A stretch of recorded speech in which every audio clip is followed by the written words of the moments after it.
Assalamualaikum warahmatullahi wabarakatuh. Waalaikumsalam warahmatullahi wabarakatuh. Alhamdulillahi rabbil alamin wa bihi nasta'inu ala umurid dunya waddin wassalatu wassalamu ala asyrafil anbiya wal mursalin amma ba'd.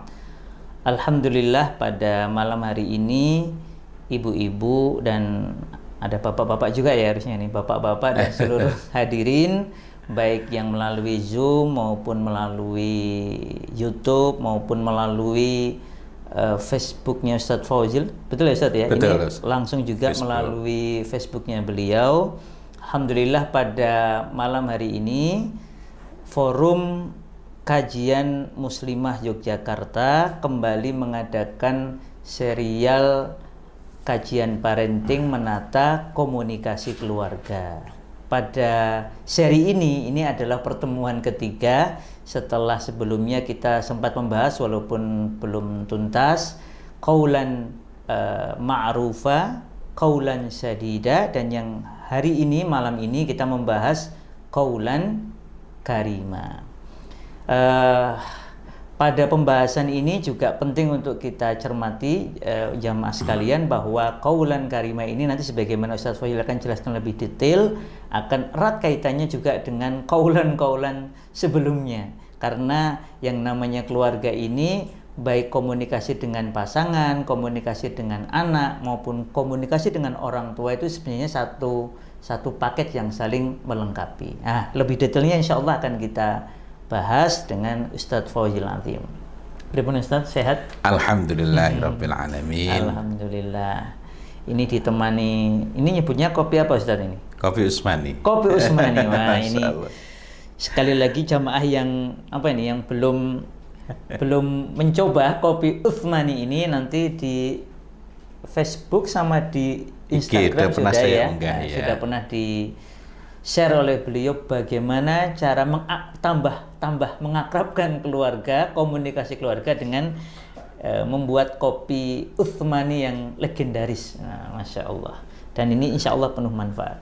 Ustadz melanjutkan serial menata komunikasi keluarga. Ini apa unik atau apa khasnya dari qaulan karima ini Ustadz? Iya.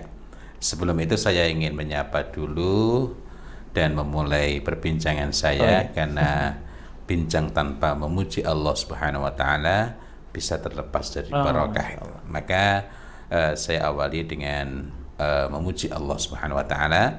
Alhamdulillahirabbil alamin. Asyhadu an la ilaha illallah wahdahu la syarikalah wa asyhadu anna Muhammadan abduhu wa rasuluh la nabiyya wa la rasula ba'dah.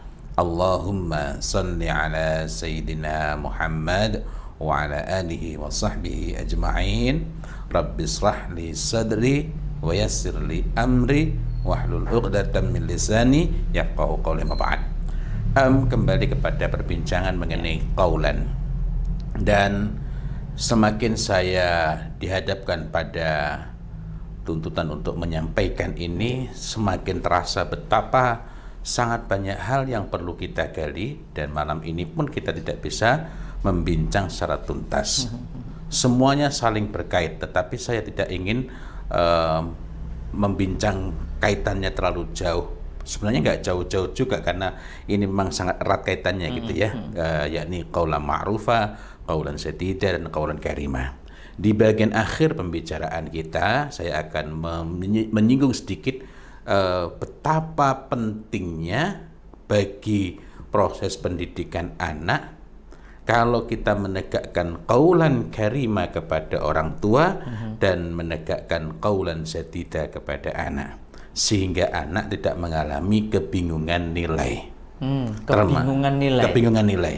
Kebingungan nilai itu tidak melulu berkenaan dengan itu merupakan perkara yang haram atau tidak. Nah, karena itu mari kita berbincang terlebih dahulu mengenai apa itu qaulan karimah. Secara sederhana, qaulan kariman adalah perkataan memuliakan. Poin pokok yang menjadi perhatian utama pada terminologi qaulan kariman ini adalah memuliakan, yakni cara komunikasi yang menjadikan teman bicara kita kok nggak langsung bicara orang tua gitu ya?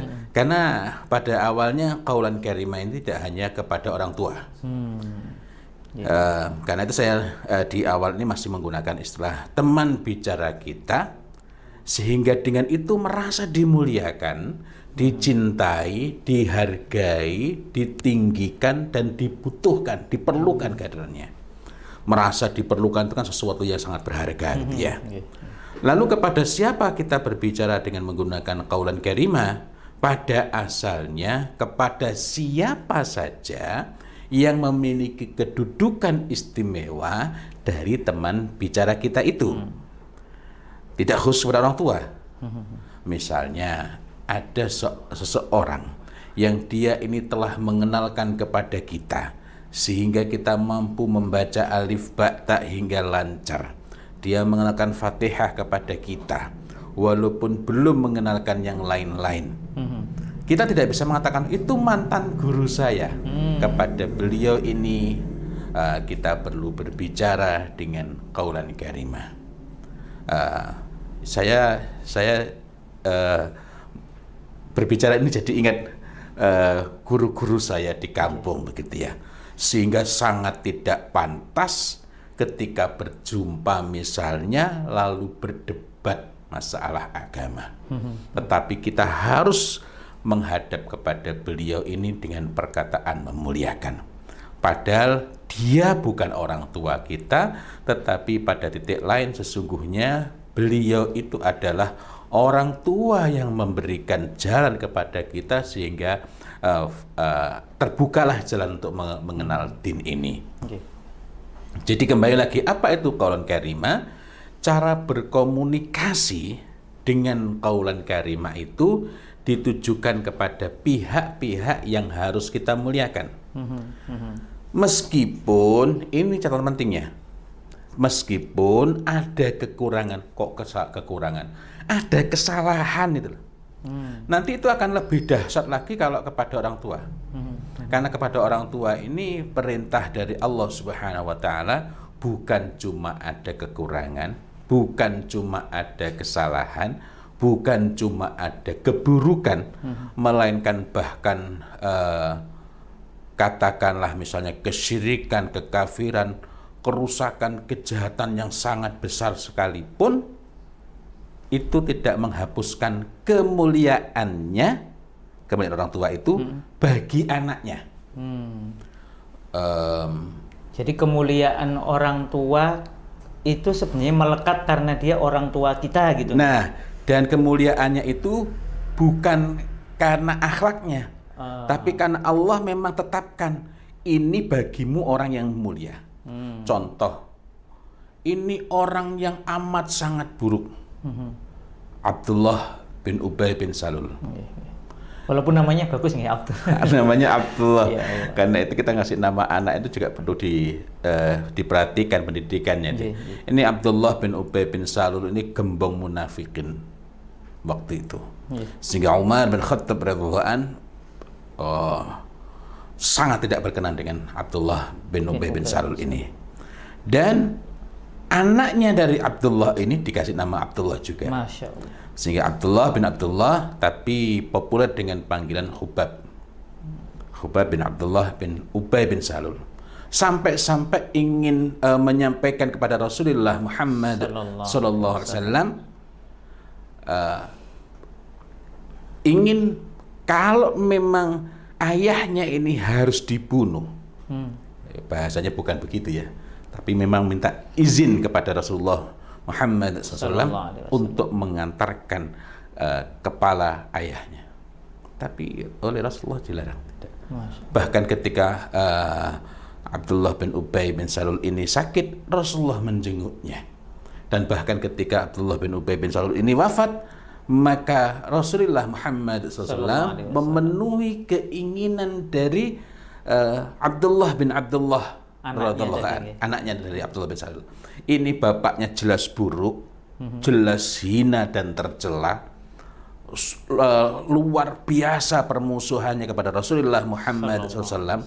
Berarti kan tidak ada perselisihan mengenai keburukannya. Loh, orang seburuk itu loh terhadap anaknya mulia. Nah, ini perlu saya clearkan karena kita kan tidak boleh taat terhadap segala sesuatu yang menyelisih, betul. Tetapi hormat kepada orang tua yang kayak begitu bukan bagian dari ketaatan kepada orang tua, melainkan ketaatan kepada Allah Subhanahu wa taala. Jadi yang tidak boleh itu adalah taat ketika diminta atau dipaksa maksiat kepada Allah. Nah, itu insya Allah nanti akan kita perbincangkan. Dan larangan untuk mentaati perintah dari orang tua yang menyelisihi syariat itu tidak menggugurkan kewajiban untuk berbicara kepadanya dengan qaulan karimah. Sebenarnya ini erat sekali kaitannya dengan birrul walidain, tapi waktu kita tidak mencukupi untuk membicarakannya. Karena sebenarnya membicarakan mengenai qaulan karimah ini pun sangat luas dimensinya. Jadi yang ingin saya tekankan adalah dalam hal ini kekurangan dan kesalahan. Kalau kekurangan kan nggak mesti salah. Kekurangan dan kesalahan atau bahkan keburukan dan kejahatan. Abdullah bin Ubay bin Salul tadi jahat sekali itu. Jahat sekali, tidak ada perselisihan. Tetapi Abdullah bin Ubay bin Salul itu memiliki kemuliaan sebagai orang tua, yang kemuliaannya itu karena Allah memang berikan kekhususan bagi setiap orang tua terhadap anaknya. Itu ya. Jadi saya ingin menggarisbawahi lagi itu ya. Karena orang sering bingung. Lu mulia apanya? Misalnya. Dan bukankah yang menetapkan seseorang menjadi orang tua bagi yang lain itu kan Allah Ta'ala? Allah Ta'ala. Karena itu ini bukan urusan bapak saya tuh nggak pernah ngurusi saya. Itu urusannya bapakmu. Nanti yang urusannya sama Allah. Dia dulu zalim apa tidak sama kamu, itu urusannya sama Allah. Urusan kamu juga sama Allah. Yakni kamu memuliakan itu karena kamu taat kepada Allah Subhanahu wa taala. Ini saya berbicara kayak berkobar-kobar. Tapi ini poin menarik Ustadz. Artinya kalau kita ini sebagai anak dan kita yakin bahwa berbakti kepada orang tua, khususnya tadi berkomunikasi kepada ibu bapak kita dengan qaulan karimah ini dalam rangka taat kepada Allah, maka kondisi orang tua kita harusnya idealnya tidak mempengaruhi pemuliaan kita kepada beliau berdua. Dan bahkan memang bukan lagi menggunakan ungkapan idealnya. Karena memang kita nanti akan menemukan perintah-perintah yang sangat jelas. Jadi kemuliaan itu melekat pada pihak yang kita ajak bicara, terlebih orang tua. Baik kalau misalkan kita itu sudah menikah, maka orang tua itu adalah orang tua kandung kita, maupun orang tua dalam arti mertua, itu tetap sama kedudukannya, tetap sama. Jadi bukan berarti karena umpamanya sebagai istri gitu ya, dia sudah menikah dengan seorang lelaki, maka dia lalu melupakan berbaktinya atau perkataan baiknya kepada orang tuanya sendiri. Kan perintahnya setelah menikah taat utamanya kepada suami. Taat, tapi kepada orang tua tetap berlaku birrul walidain. Jadi sewaktu-waktu dia ketemu, berbicara, menelpon, bahkan ketika orang tuanya berbicara hal yang menjengkelkan, kadang ada orang tua tuh yang kalau bicara itu ya Allah, sejaknya saya dapatkan dari beberapa kasus begitu ya. Ngomongnya itu memang didengar itu bikin panas hati. Bikin panas hati. Loh, yang kayak gitu tuh loh, tetap kita diperintahkan oleh Allah Subhanahu wa taala untuk berbicara dengan qaulan karimah. Allah Subhanahu wa taala berfirman, "Wa qadha rabbuka alla ta'budu illa iyyahu wa bil walidaini ihsana. Imma yablughanna indakal kibara ahaduhuma aw kilahuma faqul lahuma uff." Ini enggak uffnya enggak boleh. Fala taqul lahuma uffin itu ya. Iya, uffnya sebenarnya enggak keras-keras ya. Uff itu kan standar. Faqul lahuma uffi wa la tanharhuma wa qul lahuma qaulan karimah. Fala taqul lahuma uffin, berarti larangan untuk bilang saya menyangatkan pada padahal itu pembahasan para ulama adalah standar keluhan terendah. Nanti kalau saya pakai ditekankan tadi itu lebih untuk kepentingan agar kita lebih mengingat, jangan sampai mengatakan itu kalau di kita kan agak jarang ya bilang gitu ya. Ya bisa gini ya. Mungkin kita nggak bilang itu lebih berat. Yeah. Jadi itu standar terendah. Standar terendah. Dah. Nggak bilang dari tadi. Nggak pakai, bilang dari tadi. Gimana dia? Iya. Jadi apa istilahnya? Menyampaikan sesuatu dengan lesan ya, yang paling ringan namanya. Nah, tapi biar enak kita dapatkan landscape. Dan Tuhanmu telah memerintahkan supaya kamu jangan menyembah selain Dia. Masya Allah.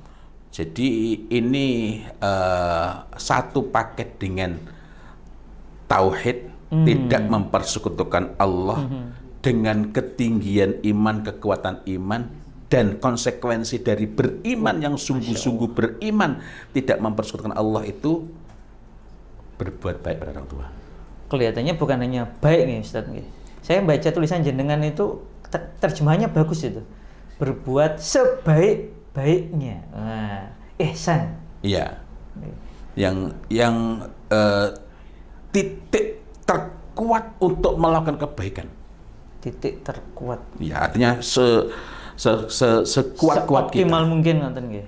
Dan ini memang diperintahkan tadi, lanjutannya adalah dan hendaklah kamu berbuat baik kepada ibu bapakmu dengan sebaik-baiknya.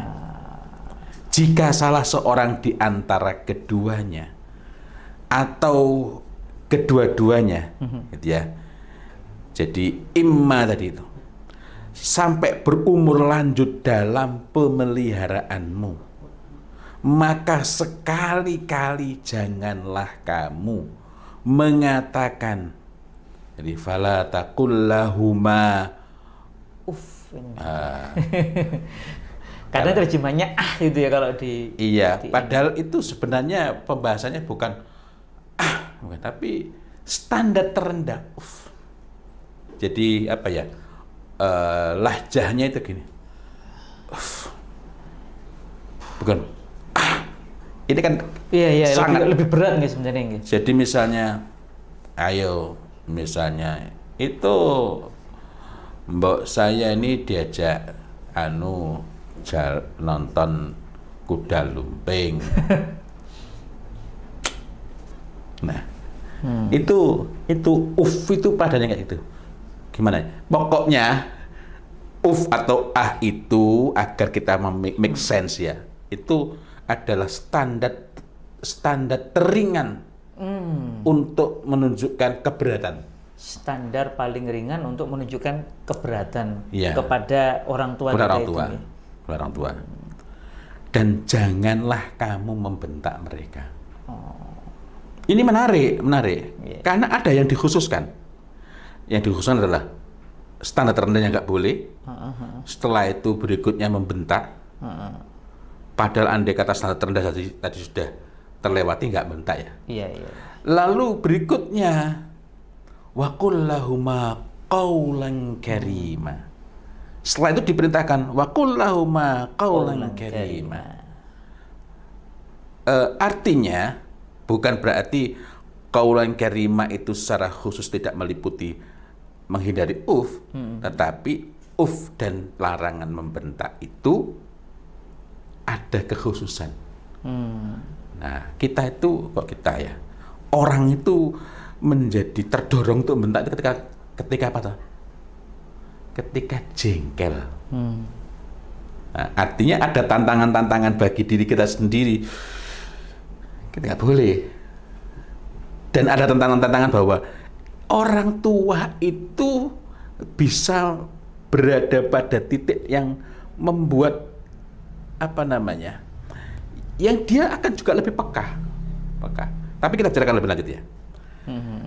Nah, berbicara dengan qaulan karimah merupakan bagian sangat penting birrul walidain. Birrul walidain itu sendiri cakupannya luas, tapi kita akan bicarakannya. Karena birrul walidain sendiri akan sangat luas, ini cukup luas. Yang bersifat ketetapan langsung dari Allah Subhanahu wa taala. Artinya kita tidak bisa birrul walidain tanpa kita menegakkan qaulan karimah. Oh, menarik. Lalu unsur penting qaulan karimah itu apa? Yang pertama pemilihan kata. Pemilihan kata. Misalkan orang tua kita mengeluh, komplain, protes, atau misalnya meminta sesuatu yang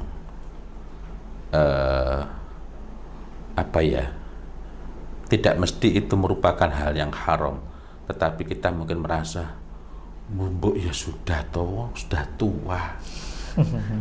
Saya kemarin ini kaget. Kata apa? Jadi contohnya tua macam-macam itu berarti ke pilihan katanya. Nah, artinya ketika kita ada hal-hal yang kita melihat tuh nggak pantas.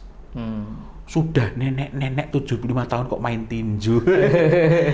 Itu oh iya, Masya saya Allah. kemarin lihat di IG sama atau FB ya. Saya kaget itu karena ketika saya mengingat perbincangan kita malam ini dan sebelumnya sempat membincang mengenai kok misalnya ada orang tua pingin yang neko-neko, pingin lihat binatang di kebun binatang gitu. Atau yang pantai. lebih milenial gitu ya. Mbok yo, aduh. Nah, jangankan gitu. Bertinju itu jadi itu sampai mengisi berita-berita di berbagai media massa. Menjadi perhatian karena memang begitu tidak umumnya. Nenek-nenek perempuan pakai jilbab main tinju. Ya. Memang pengen dan Nasie panggilannya itu. Mbah Nasie ini. Eyang Nasie itu. Nasie. Ini sementara ini kan 3 kali sepekan. Allahu Akbar. Ini targetnya tahun ini setiap hari. Saya sendiri Masya Allah.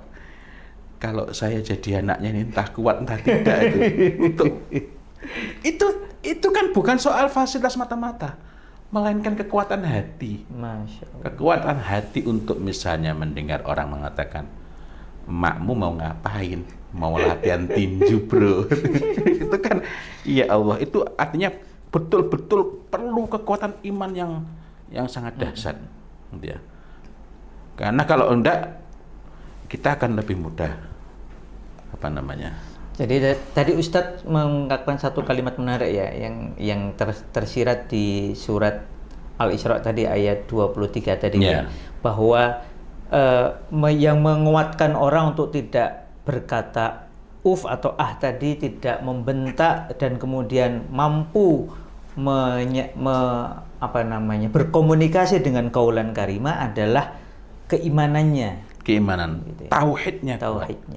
Jadi sebenarnya memang kita ini berqaulan karimah kepada orang tua ataupun siapapun yang patut kita hormati ini karena konsekuensi iman. Sehingga makanya saya pas posting itu saya dengar what is the meaning of dengar. Ya Allah. Termenung. Ini andaikan dia menolak. Iya. Itu wajar. Tapi ketika menolak itu hendaklah menggunakan pilihan kata yang paling memuliakan. Jadi bukan berarti ini bukan sesuatu yang harus ditolak. Karena nanti ada sesuatu yang memang kita tidak boleh taat, tapi kita tetap harus berbicara dengan qaulan karimah. Yang melarang siapa? Allah yang melarang taat. Tapi Allah juga yang memerintahkan kita untuk qaulan karimah. Nah, kalau ada emak kita pengen latihan tinju gitu ya, itu bahkan sampai menghadirkan orang-orang untuk mendampingi larinya gitu. Wah, itu Masya Allah. Saya nggak tahu kalau antum. Misalkan suatu saat ibu misalnya, aku kok ya pengen bisa kungfu kayaknya. Lihat ada kungfu tuh mbak-mbaknya pakaiannya panjang, kan tinggal pakai jilbab aja, seret gitu. Allah. Ya, ini Masya Allah, ini bukan mendoakan bahwa ibu jenengan terus minta atau ibunya jamaah yang ngelihat ini. Nanti ada jamaah yang simbahnya atau neneknya, eyangnya terinspirasi untuk melakukan satu tindakan yang rada tidak biasa gitu. Nonton di YouTube misalnya, kok aku dulu kok nggak pernah ada gitu ya, mbok aku itu dileskan balet. Allah. Ya. Nah, itu pemilihan kata. Kemudian yang kedua, cara mengatakannya. Cara mengatakan. Kalimatnya sudah, pilihan katanya sudah baik. J kalau Jawa. Iye kalau Bugis. Tapi iye. Pilihan katanya sudah baik. Iye. Pilihan katanya sudah baik, tapi ekspresinya, jadi cara mengatakan itu meliputi baik berkenaan dengan gestur, ekspresi. Gestur ini apa Ustadz? Gestur ini gerakan tangan, ekspresi. Betul begini. Ya enggak apa-apa. Itu ekspresinya ya. Intonasi. Intonasi. Bagus enggak? Bagus. Bagus kok. Intonasinya maupun pandangan mata yang menunjukkan penghargaan.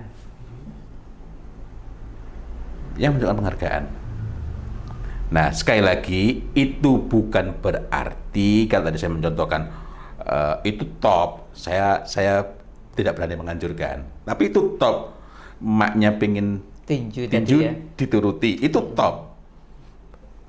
Kalau kemudian kita itu tidak sanggup memenuhi, misalnya karena kekuatan imannya masih keropos ini, maka ketika kita menolak itu, hendaklah tetap menggunakan pilihan kata, kemudian cara mengatakannya, ekspresinya, gerakan tangannya, segala sesuatunya itu yang menunjukkan penghargaan. Penghargaan. Dan ini posisinya bukan versi kita gitu, kayaknya tadi. Nah, itu nanti yang dibahas oleh ulama. Semisal Syekh Sakti yang Masya Allah beliau membahas tentang ini juga, para ulama yang lain. Nah, sengaja saya tampilkan ini ada dua terjemah tafsir ini untuk memudahkan mencari. Tapi ini hanyalah sekedar salah satu, hanyalah sekedar sebagian di antaranya. Karena kan ada beberapa pihak yang kadang menyampaikan, loh saya kan sudah berbicara dengan baik, saya kan sudah berusaha, atau bahkan saya sudah menyampaikan dengan bahasa yang memuliakan. Maksudnya versi anaknya, versi apakah ini kurang tepat? Saya kan sudah isi pulsa. Iya, diisi pulsa. Ngisinya kemana? Lu saya itu sudah ganti HP. Lah HP-nya GSM kasih kartu CDMA. Itu sederhananya. Begitu pula dengan orang tua. Nah, maka seseorang itu akan gagal berkomunikasi dengan qaulan karimah apabila sikap awalnya itu sudah memudah-mudahkan. Kan saya sudah. Yang berimbas dia itu akan kesulitan Jadi kemampuan memilih kata itu nanti mengingatkan kita juga pada layyin. Qaulan layyina. Nah, itu Allah Subhanahu wa taala tunjukkan kuncinya apa? Terjauhkannya, terbebaskannya diri kita ini dari fadzan dan ghalidhal qalbi. Fadzan ghalidhal qalbi. Artinya itu kan unsur-unsur yang sifatnya bukan hasil belajar, bukan meremehkan hasil belajar. Tetapi mbok kita itu belajar bagaimana memilih kata, tapi hati kita merongkol. What is the meaning of merongkol in Indonesia? Mangkal jengkel gitu ya. Maka kita nggak akan bisa. Kata-kata yang dipilih mungkin baik, tetapi tidak akan bisa sampai dengan enak. Kalau orang komunikasi mengatakan word doesn't mean, people mean. Kata-kata itu nggak bermakna. Manusialah yang memberi makna. Bukan berarti kita menisbihkan semua makna. Tetapi pujian kepada istri saja misalnya, atau kepada anak, hebat kamu. Itu berarti hebat itu bukan pujian. Hebat kamu. Kenapa? Walaupun pilihan katanya itu hebat, cara pengungkapannya tidak menunjukkan penghormatan. Jadi kita itu tidak akan pernah bisa sempurna berbicara dengan qaulan karima tanpa meyakini, yakin dulu, dan memahami bahwa yang diajak berbicara dalam hal ini adalah orang tua, melekat padanya kemuliaan, meskipun mudah-mudahan tidak ada orang tua kita begitu, meskipun akhlaknya bejat.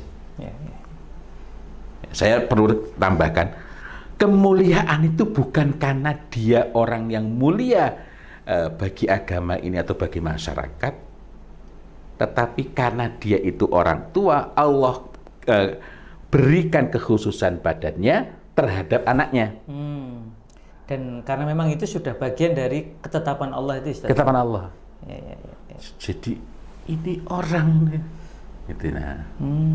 Jadi kalau umpamanya orang tuanya betul-betul kafir sekalipun, syirik sekalipun, tapi karena itu orang tua kita, maka melekat kepada kita sebagai anak itu kalau ada ya, kalau untuk berqaulan karimah kepada orang tua. Melekat padanya kemuliaan terhadap anaknya. Dan anaknya berkewajiban untuk berbicara dengan qaulan karimah. Kemuliaannya dia terhadap anaknya itu Allah yang beri. Betul. Walaupun orang ini derajatnya kayak Abdullah bin Ubay bin Salul, sementara kewajiban anak berbicara dengan qaulan karimah juga Allah yang suruh, yang tetapkan. Saya dari kemarin kurang bisa enak tidur itu karena membahas ini. Ya Allah, kalau ngomongnya kita bisa pingpong, lincah. Ini berat ini ya Allah. Kayaknya saya bisa ketawa-ketawa gini, tapi ketika mudah-mudahan Allah tolong kita semua ya. Maksud saya ya Allah, ini ternyata kalau melihat, apalagi ketika kemarin itu lihat, ya Allah, ini ada anak yang sanggup bisa kuat hatinya. Poin pentingnya kuat hati, nggak malu gitu ya. Belum juga masalah menyediakan waktu dan sarana prasarannya gitu. Iya. Itu nanti berhubungan dengan kemampuan ekonominya ya. Tetapi orang yang mampu secara ekonomi belum tentu untuk mengatakan, oh siap. Itu kan kita sempat lihat latihan sama anak muda. Allah. Cuma nggak pakai pukulan balik. Nah, jadi sangat penting untuk kita perhatikan kemuliaan yang melekat pada orang tua kita itu ada karena Allah memang memuliakan kedudukannya bagi kita. Meskipun misalnya beliau berdua orang yang sangat buruk kedudukannya sebagai pribadi di hadapan Allah Azza wa Jalla maupun masyarakat luas atau muslimin secara keseluruhan. Ya, contoh yang saya ulang-ulang adalah Abdullah bin Ubay bin Salul tadi itu. Nah, jadi Allah telah tetapkan kemuliaan orang tua bagi anaknya, sehingga tidak dapat dihapuskan oleh kesalahan dan keburukan, apalagi cuma kekurangan. Karena beda, kekurangan itu tidak mesti kesalahan, dan kekurangan tidak mesti keburukan. Kesalahan serius orang yang merasa sah untuk tidak memuliakan orang tua disebabkan adanya kesalahan maupun keburukan pada orang tua. Itu merupakan kesalahan yang sangat serius. Dan kesalahan sangat serius itu kerap kali bermula dari lemahnya pemahaman, tidak mengetahui bahwa kemuliaan itu bukan bersumber dari baiknya orang tua, tetapi kemuliaan orang tua terhadap dia itu sumbernya memang karena Allah tetapkan begitu. Karena memang kita nggak bisa milih orang tua kita. Ya, misalnya begini. Ada orang dari kecil nggak diurusi oleh bapaknya. Dia tidak dalam hal perlakuan juga tidak adil, tidak fair, pilih kasih. Maka dia tidak punya alasan untuk membentak. Ya. Walaupun kok membentak sampai tadi wala taqul lahum uffin. Ya. Nah, itu tetap saja. Bukan untuk balas budi. Begitu terminologi yang kita pakai untuk balas budi, kita nggak menemukan alasannya. Kita itu berbicara kepadanya dengan qaulan karimah karena kita mengharapkan ridha Allah Subhanahu wa taala. Karena kita mengharapkan ampunan dari Allah Subhanahu wa taala. Jadi kalau orang itu yakin seyakin-yakinnya dengan Allah taala, dengan perintah Allah taala tadi, maka dia kemudian punya alasan yang kuat nggih untuk menyampaikan. Nah, kayaknya perlu kopi minnya ini. Masya Allah. Kenapa tuh ini? Ya. Alhamdulillah. Ya. Nggih. Ini poin yang sangat, atau mungkin juga karena saya ingat bapak saya sudah almarhum ini ya, sama ibu masih ada. Alhamdulillah. Ini masih punya kesempatan untuk mengamalkan qaulan karim. Iya. Monggo Ustaz. Iya. Untuk qaulan karimah berlaku ketika orang tua masih hidup dan artinya masih ada kesempatan. Mudah-mudahan pada lain kesempatan kita bisa berbincang lebih khusus mengenai birrul walidain. Tetapi birrul walidain rasa-rasanya tidak cukup dengan satu kali pertemuan. Adapun untuk yang sudah wafat, maka tetap berlaku kewajiban bagi kita untuk birrul walidain, yang salah satunya adalah menyambung orang tua kita punya sahabat-sahabat, punya orang dekat, tetap nyambung. Tapi itu di luar bincang kita ya, walaupun erat kaitannya. Jadi bagaimana? Kembali lagi. Tadi kan saya sempat membahas kesalahan serius merupakan kesalahan serius, sungguh kesalahan yang sangat serius. Orang yang merasa sah untuk tidak memuliakan orang tua disebabkan adanya kesalahan maupun keburukan pada orang tua. Padahal Allah Subhanahu wa taala mewajibkan kita untuk memuliakan orang tua. Bahkan meskipun orang tua melakukan kejahatan, bukan cuma kesalahan, kejahatan yang paling buruk. Wah, ini makanya bincang ini sambil memohon, Rabbirhamhuma kama rabbayani shaghira, sambil memohon kebaikan dari Allah Subhanahu wa taala. Apakah ini juga seperti kisah Ibrahim alaihissalam itu Ustaz, yang Masya ayahandanya konon produsen berhala ya. Ya. Tapi Ibrahim alaihissalam tetap mengucapkan kalimat-kalimat yang memuliakan. Perkataan-perkataan. Nah, ini sekaligus untuk meluruskan. Karena dalam beberapa kesempatan orang mengatakan, ya kita tuh harus bersikap tegas seperti Ibrahim. Loh, sebentar dulu. Ibrahim alaihissalam itu bapak kalau menyebut tentang din yang hanif ini, maka senantiasa menginduk kepada Nabiullah Ibrahim alaihissalam. Itu tegas dalam urusan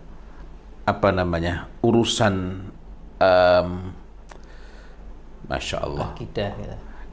Iya, lebih spesifiknya berhala memang dihancurkan. Iya. Tetapi itu tidak head to head dengan orang tuanya, walaupun nanti akhirnya berhadapan dengan orang tuanya. Adapun beliau kepada Azar, kepada ayahandanya, bersikap sangat baik, perkataannya pun sangat baik. Nah, Masya Allah, andaikan sempat membahas itu akan menarik sekali gitu ya. Tetapi kita masih ada beberapa perbincangan. Tadi karena nanti agar ada gambaran, loh kok kejahatan yang paling buruk. Nah, jadi bagaimana kita menegakkan qaulan karimah? Itu di ayat berikutnya, Al-Isra ayat 24. Yang kemudian di ujungnya kita ini berdoa, Rabbirhamhuma kama rabbayani shaghira. Allah Subhanahu wa taala perintahkan, dan rendahkanlah dirimu terhadap mereka berdua dengan penuh kesayangan, minar rahmah, dan ucapkanlah, wahai Tuhanku, kasih sayangilah mereka keduanya, Rabbirhamhuma kama, sebagaimana rabbayani, mereka berdua itu mentarbiahku shaghira, di waktu kecil. Tapi poin pentingnya itu adalah perintah, wakhfid lahuma janahadzulli minar rahmah, rendahkanlah jadi ini unsur pentingnya itu adalah penegak qaulan karimah. Wallahu a'lam bishawab, istilah yang tepat atau tidak, tetapi hal yang esensial dalam menegakkan qaulan karimah ada dua hal penting. Yang pertama adalah merendahkan diri. Saya ulang lagi, merendahkan diri terhadap orang tua meskipun tidak sedang berada di hadapannya. Masya Allah. Jadi di hadapannya juga harus merendahkan diri, bahkan ketika keduanya atau satu di antaranya tidak ada di hadapan kita. Bentuknya pribadi, Ustaz? Contohnya bagaimana itu? Begini, kumpul-kumpul anak dengan anak. Gimana itu? Bapak itu ibu itu, emak itu. Aku tuh jengkel gak karuan. Itu artinya tidak di hadapannya. Apakah kita tidak boleh membicarakan mengenai keburukannya? Boleh. Dalam urusan saya saudara dengan saudara ini. Dalam urusan gimana membaguskannya. Tetapi sikap kita itu tidak boleh merendahkan gitu ya. Tidak merendahkan, sebagaimana Nabiullah Ibrahim alaihissalam sangat menginginkan ayahnya itu beriman, dan kepada ayahnya itu berlaku sangat hormat. Padahal jelas-jelas ayahnya ini error gitu ya. Iya. Nah, Masya Allah, saya nggak berani teruskan ini ya. Ini artinya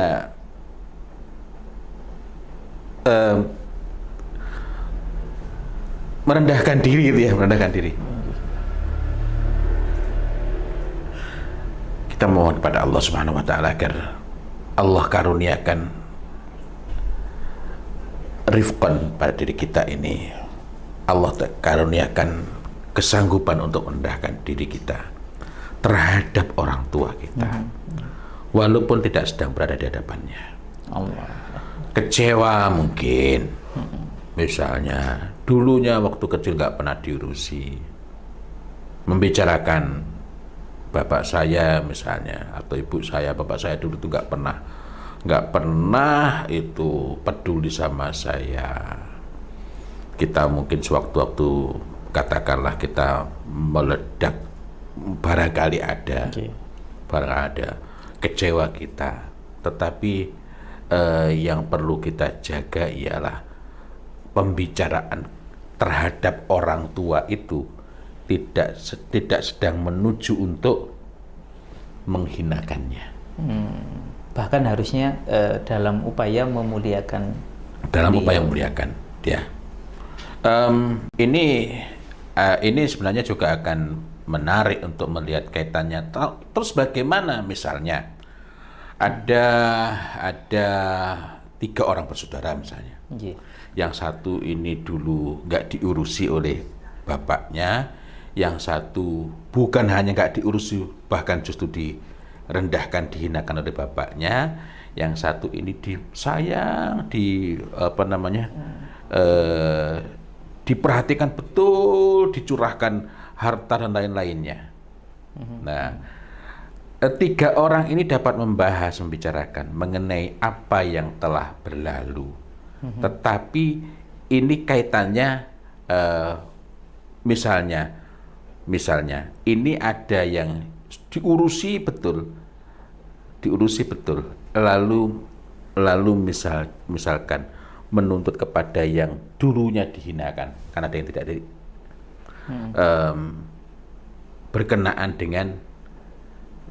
bukan berkenaan dengan hak orang tua, tapi berkenaan dengan kamu itu kan dulu bisa begitu karena kamu dibiayai.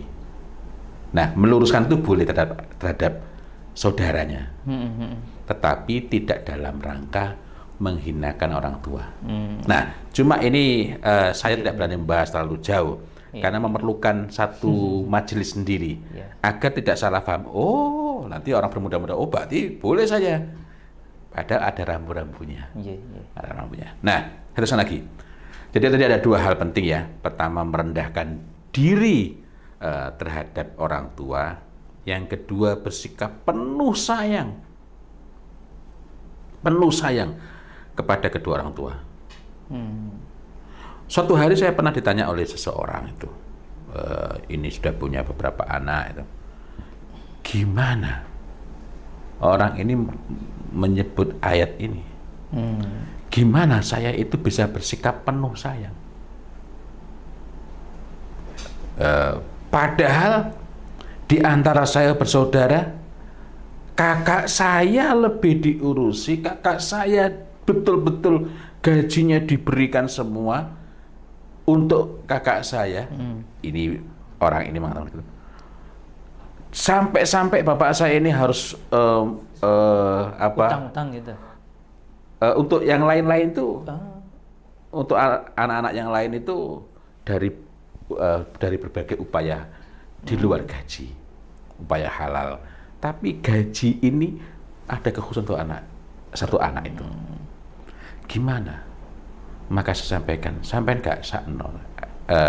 Apakah engkau tidak kasihan? Kalau nanti bapak Anda itu harus menghadapi keadaan berat di yaumil qiyamah karena tidak terimanya Anda itu.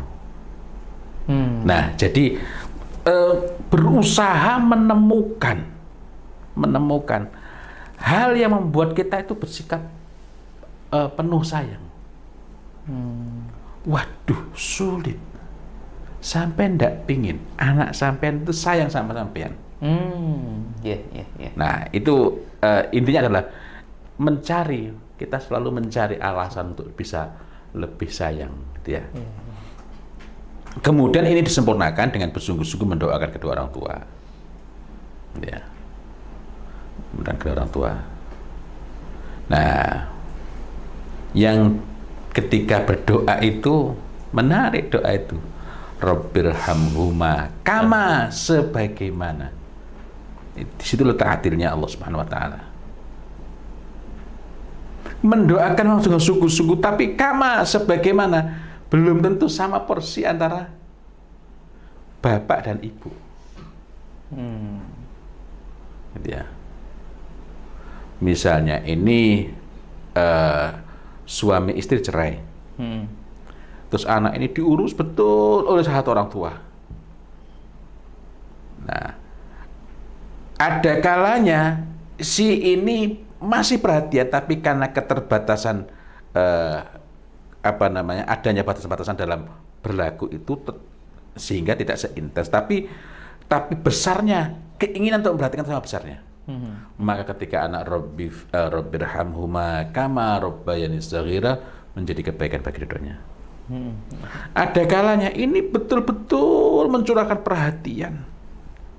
Dia mengorbankan keinginannya, mengorbankan kesenangannya demi anak ini untuk bisa mendidik dengan sebaik-baiknya. Tapi yang ini bukan hanya tidak peduli, bahkan berusaha menghalang-halangi. Ya. Maka ketika berdoa Rabbirhamhuma kama rabbayani shaghira, sungguh Allah Maha Adil dalam urusan itu. Karena itu jangan ada keberatan. Apalagi kalau mampu, dan itu yang dan itulah yang baik. Mendoakan itu pun dengan penuh sayang. Gitu ya. Nah, ini juga panjang lagi dia. Nah, Imam Ibnu Katsir rahimahullah taala mengatakan bahwa qaulan karim adalah perkataan yang baik, lemah lembut, sopan dan hormat. Jadi baik, lemah lembut, sopan dan hormat. Respect betul. Jadi 4 hal ini harus ada. Ini qaulan karimah terhadap pihak yang kita diperintahkan untuk berbicara dengan qaulan karimah. Maksudnya bukan hanya kepada orang tua. Kemudian yang kedua, hanya kepada pihak yang memang patut untuk kita berbicara dengan qaulan karimah. Maksudnya kalau ada ahli maksiat melakukan kemaksiatan terangan, itu bukan orang tua kita. Dia mengajak-ajak. Lalu ketika kita mau menegur itu, jangan, itu orang tua. Padahal itu bukan orang tua kita, tapi itu orang yang semata-mata lebih tua dari kita. Itu misalnya bandar judi. Ya, qaulan karimah. Nah, ini tidak berhak itu ya. Keharusan lemah lembut itu berkenaan dengan kemuliaan yang melekat pada dirinya. Masya Allah. Ini terma ini disebut berulang-ulang, gitu ya. Karena inilah yang ditekankan oleh para ulama. Kemuliaan yang melekat pada diri orang tua, bukan karena orang tua itu baik. Apalagi orang tuanya baik.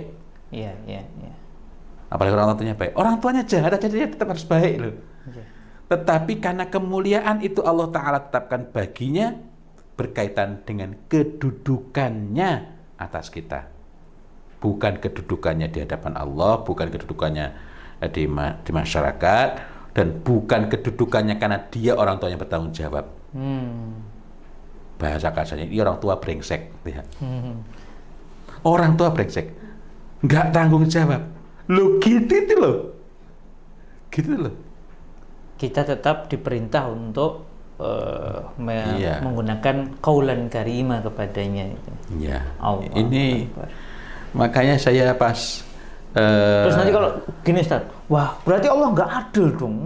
Maksud orang tua kayak gitu harus saya kasih perkataan yang karimah gitu. Subhanallah.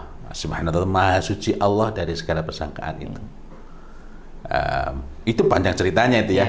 Karena nanti ada faedah-faedah yang nanti insya Allah akan kita bicarakan. Syekh Abdurrahman As-Sa'di mengatakan bahwa qaulan kariman adalah berbicara dengan kedua orang tua dengan ungkapan yang mereka sukai. Mereka sukai. Orang tua maksudnya pun. Ya. Dengan penuh sopan santun. Bukan yang kita sukai. Bukan, ini kan caraku. Bukan. Ini kan caraku. Dengan perkataan yang lemah lembut nan elok. Yang menyejukkan hati dan menenteramkan jiwa mereka. Allah. Ah, ini berat ini. Ya Allah, ya Rahman. Maka Masya Allah, saya nulis apa namanya, pengen nulis ya, pengen nulis. Rupanya belum kesampaian. Saya pengen nulis itu. Ya Allah, satu sisi bersyukur Allah Ta'ala karuniakan kepada saya ini orang tua yang tidak menyuruh kepada kesyirikan, orang tua yang tidak menyuruh kepada kejahatan, gitu ya. Tapi satu lagi perkataan dari Syekh Abdurrahman As-Sa'di tadi, semua itu disesuaikan dengan situasi dan kondisi serta masa, gitu ya. Karena itu tidak ada hal yang sangat baku kecuali prinsipnya. Adapun langgamnya. Kadang masing-masing daerah berbeda nggak, Ustaz? Bahkan bukan daerah. Bahkan, orang tuanya. Iya. Iya, ini kembali ke orang tuanya gitu. Karena saya pernah nyebutnya ndak enak karena saya orang Jawa Timur itu. Ini bapaknya ndak mau dipanggil Pak. Bare ketok tuwek ae. Iya. Nggih. Ini menarik. Gimana ini? Jadi saya paham, tapi maksud saya biar nggak salah paham kita. Itu jadi kelihatan tua aja. Kalau di luar manggil bapaknya itu harus mohon maaf, Cuk atau Cak. Itu permintaan bapaknya sendiri. Masya Allah. Ayo Cuk, mangan Cuk. Padahal Allah. Ini kalau orang Jogja mendengar, woi, anak kurang ajar ini. Itu gimana itu? Nah, kalau Cuk itu tidak dimaksudkan untuk mencaci maki. Wong bapaknya itu pengen kelihatan muda gitu ya. Dan malah permintaan ayahnya itu ya. Nah, itu termasuk bagian yang menurut saya berat ya. Berat dalam arti. Nah, ya Pak, mbok tahu diri. Usia sudah uzur. Pegang gelas sudah gemetar. Kok masih pengen tampil maju, tampil keren. Dan nggak mau dibilang tua. Saya enam aku iki. Masih muda saya ini. Allah. Ini apa? Dan bagian dari qaulan karimah adalah memenuhi permintaan orang tua selama tidak maksiat kepada Allah. Iya. Allah. Ayo nggak ada mangan Cuk. Astagfirullah dari sisi bahwa kok ya ada bapak kayak gitu. Masya Allah dari segi anaknya kok ya kuat. Allah. Gitu ya. Ya Allah. Karena itulah kita itu perlu berusaha menjadi pribadi yang baik. Agar nanti ketika kita itu sudah tua, anak-anak kita sudah dewasa, anak kita sudah punya anak, kita tidak menjadi musibah bagi anak yang kalau mereka itu mau birrul walidain pada kita, itu mau menegakkan qaulan karimah itu beratnya bukan main. Walaupun tambah berat tambah besar pahalanya itu ya. Jadi ukurannya adalah orang tua kita. Kita berusaha setepat mungkin berbicara dengan menyejukkan, dengan ungkapan yang mereka sukai. Itu kalau kita mengambil dari penjelasan dari Syekh Sa'di. Nah, Masya Allah, masih banyak. Ini jam berapa ini ya? Karena saya, saya harus cepat kalau gitu. Ada nanti dikabarin ya dari ya, hostnya ya. Mungkin kita tambah berbincang untuk 10 menit ke depan. Agar setelah itu kita segera bisa berdialog, tanya jawab. Nah, nanti kita lihat dalam Quran surat Al-Ankabut gitu ya. Ayat berapa Ustaz? Ayat 8. Ayat 8 ya. Ya. Al-Ankabut Ini ayat 8. berkenaan ayat ini turun berkenaan dengan Sa'ad bin Abi Waqqas radhiyallahu anhu. Tapi nggak saya ceritakan ya, nanti waktunya sampai pendek. Intinya kalau orang tua itu memaksakan untuk mempersekutukan dan syirik kan harus besar, itu tidak boleh taat. Fala tuti'huma. Bukan berarti kita boleh membangkang. Pak, sampean udah siap masuk neraka. Itu nanti juga perlu kita tengok dalam Quran surat Luqman ayat 15. Sama, fala tuti'huma. Tapi dalam Quran surat Luqman ayat 15 itu ada tambahannya. Kok tambahan? Ada lanjutannya. Tadi juga ada lanjutannya sebenarnya. Wa sahibuhuma fid dunya ma'rufa. Masya Allah. Ini wa sahibuhuma, maka ngefriend lah, bersahabatlah, pergaulilah, berinteraksi tak ya, artinya ya wa sahibuhuma tadi ngefriend tadi ya. Maka ngefriend lah dengan keduanya di dunia ini dengan ma'ruf, dengan baik, dengan ma'ruf. Jadi ini nggak boleh taat. Yang larang siapa? Allah. Dan larangan itu berarti no excuse, nggak ada tawar menawar. Dilarang ya dilarang. Karena dalam Al-Quran itu ada perintah, ada larangan. Kalau larangan tidak ada tawar menawar. Tapi terhadap perintah kita berusaha untuk mematuhinya sekuat kita.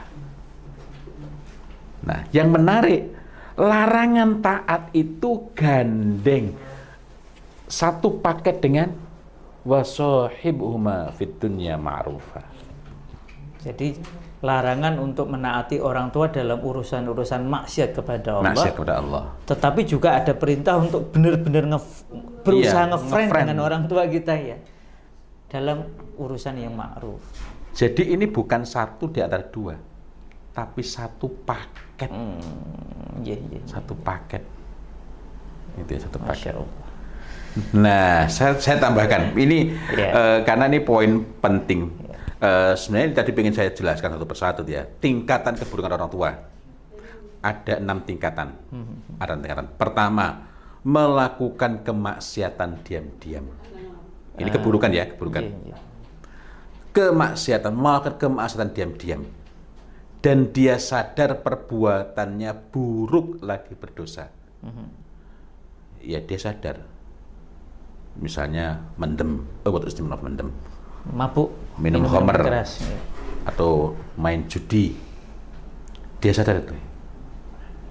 Dia sadar. Yang kedua lebih buruk lagi. Melakukan kemaksiatan sendirian, diam-diam, dan tidak merasa salah. Na'udzubillah. Nah, aku gelem ngapa? Kalau saya mau kenapa? Apa urusanmu itu? Larang-larang saya punya mau ini. Nah, yang ketiga, melakukan kemaksiatan terbuka. Nggak lagi diam-diam ini ya? Nggak lagi diam-diam. Terang-terangan. Dan pada sebagian kasus kemaksiatan terbuka itu terjadi ketika anak tidak bersikap tepat saat orang tuanya melakukan kemaksiatan diam-diam.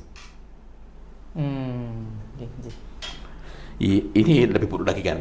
Yang keempat, melakukan maksiat secara terang-terangan dan mengajak orang lain berbuat maksiat.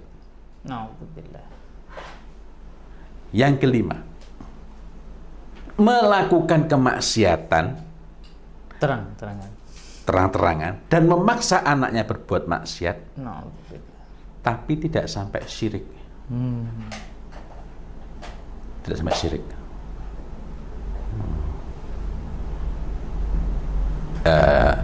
Misalnya, lihat,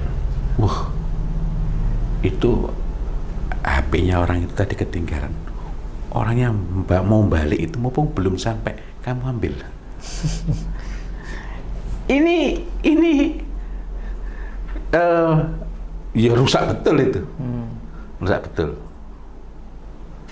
Maka karena itu bersyukurlah kalau orang tua tuh nggak sampai kayak gitu tuh. Bersyukurlah kepada Allah. Dan ini mengingatkan kita dengan surat Al-Ahqaf ya. Ketika kita sudah berusia 40 tahun. Ya. Nah, sehingga dari sini kita memahami, loh, mana yang perlu saya syukuri dari orang tua itu? Apanya orang tua saya dulu gableh misalnya. Berarti sih gambleh. Gambleh ini langgam Jogja ya. Jawa Timur nggak kenal ini. Nggak ada itu kebaikannya itu. Parerenya itu orang tua.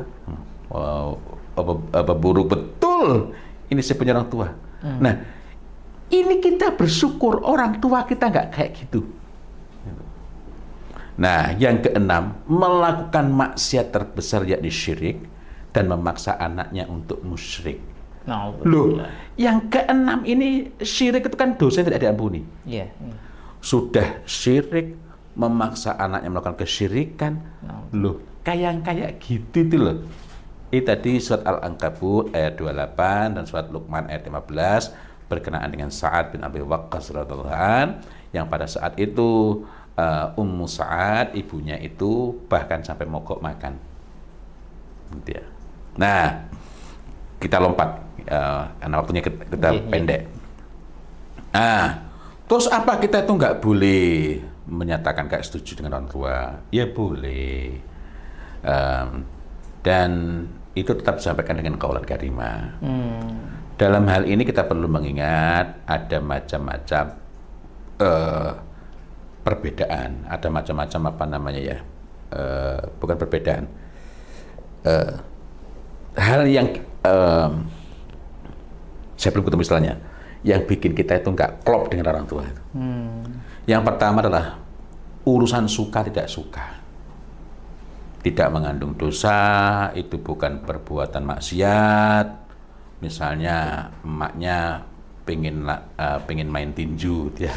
Itu suka tidak suka, ya itu memang saya sendiri, mbah ingat, gitu kan. Jadi kalau anaknya petinju cocok banget itu ya, wah cocok bu, ayo bu. Tapi kalau anaknya ngapunten agak negatif pandangan tentang tinju gitu ya, jadi berat memang. Ya, pada sisi lain kan ukurannya suka tidak suka. Ya sudahlah. Apalagi sebelumnya nggak pernah tinju, gitu ya. Jadi bukan perkara haram, tapi berkenaan dengan apa yang tidak kita sukai, yang kita tidak menyukai. Dari sekedar berbeda selera hingga ke soal yang orang tua kok gitu toh. Insaf gitu ya. Karena itu ya Allah, pantaslah kalau birrul walidain, ini kan hanya bagiannya, itu ganjarannya besar sekali, jannah. Iya. Kemudian berbeda pendapat dalam urusan yang bersifat khilafiyah,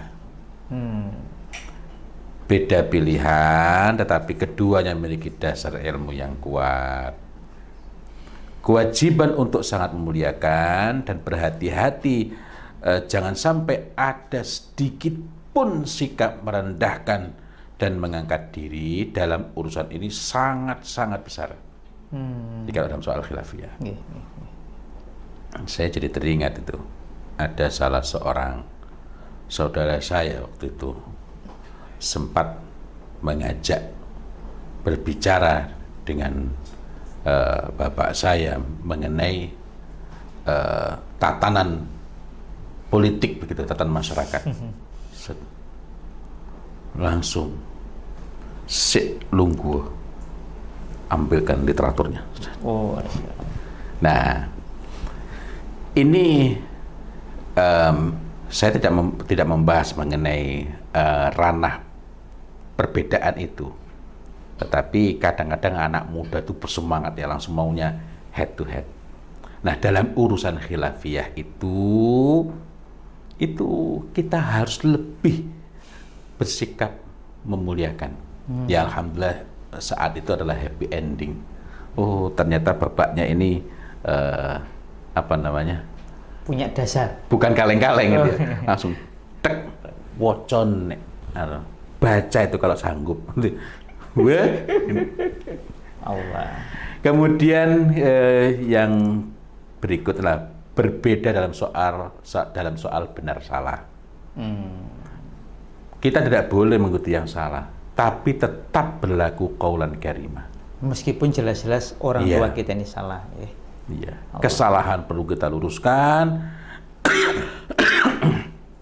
dan tetap qaulan karimah. Masya Allah. Lalu kandungan qaulan karimah itu apa? Ini saya tidak rinci ya. Memuliakan orang tua, kemudian menjauhi kata dan yang semisal dengannya, dan itu merupakan bentuk keluhan, bentuk rasa berat, atau kalau orang Jogja nyebut owel gitu ya, pada tingkatan ekspresi owel yang paling halus.